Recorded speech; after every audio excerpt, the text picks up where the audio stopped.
জুলাই যোদ্ধা উসমান হাদি, আল্লাহ তারে আপনি রহম করেন। এই যুবক বড় সাহসী যুবক ছিল মাওলা। আল্লাহ দেশের জন্য বড় বজ্র কণ্ঠে বলেছিল সে মাওলা।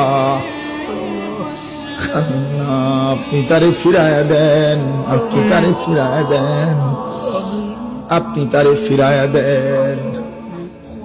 আল্লাহ আল্লাহ আল্লাহ আমার দেশকে নিরাপদ করে দেন। আল্লাহ আমার দেশের উপরে খায়ের ও বরকত নাজিল করেন। একজন ইনসাফকার, ন্যায়পরায়ণ, আদেল শাসক আমাদেরকে দিয়েন মাওলা। কোন জালেমের হাতে তুলে দিয়েন না, কোন জালেমের হাতে তুলে দিয়েন না, কোন জালেমের হাতে তুলে দিয়েন না। আর বেইজ্জতি করিয়েন না, করিয়েন না।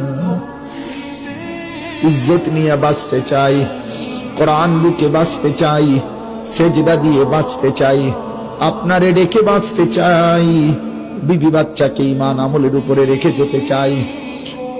রব্বির হামহুমা কামা রব্বায়ানি সগীরা।